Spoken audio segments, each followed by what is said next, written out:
Thank you, Mr. Chairman. And thank you for allowing me to speak on H.R. 2603, the SAVES Act. First, I'd like to thank the committee for considering this legislation and for the staff for all their hard work, and especially my dear friend, Representative Brian Babin, who's worked hand in hand with me on this vital bill. This important legislation will remove duplicative and unnecessary regulation, reduce government waste, but most important, it will enhance conservation.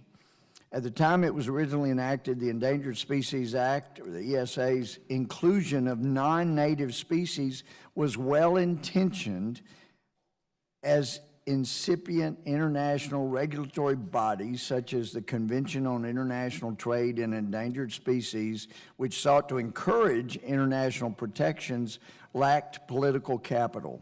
However, many other aspects of the ESA, the inclusion of non-native species, is outdated, overly burdensome, and in fact works against the very intent of the ESA.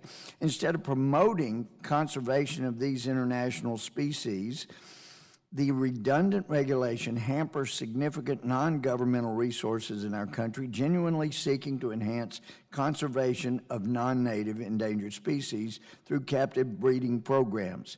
By restricting interstate movement, listing non-native species under the ESA renders properly conducted captive breeding a near impossibility. According to the American Federation of Agriculture and their more than 5,000 members, if a collection manager in Missouri would like to bring a new bloodline into their macaw collection from a collection in Pennsylvania, current regulations are so onerous as to bring that plan to a full stop.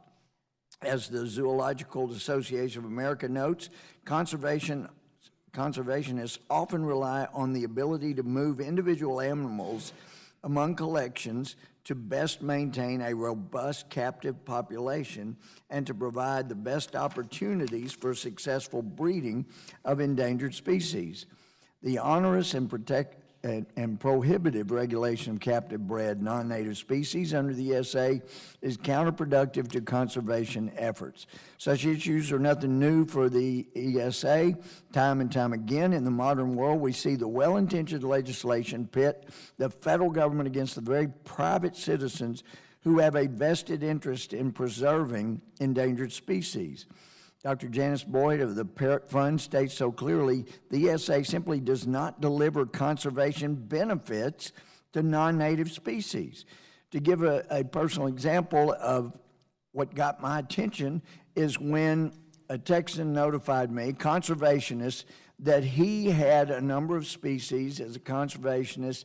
They had to have federal permit, federal authorization, but they were notified that a breed of antelope they had from Africa was extinct in Africa, and therefore they were going to take over their land and move to have it listed as endangered in the U.S.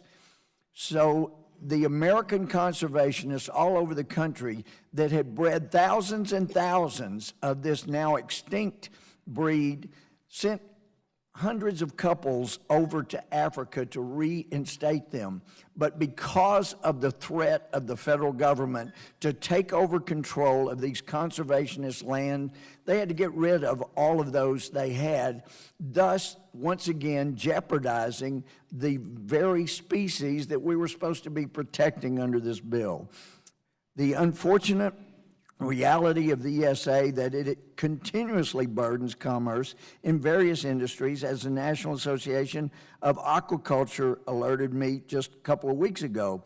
The National Marine Fisheries Service posted a notice seeking public comment on a proposed listing of a non-native giant clam.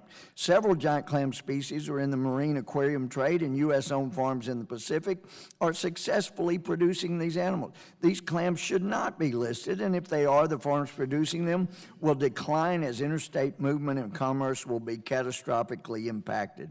How is this promoting conservation of the species?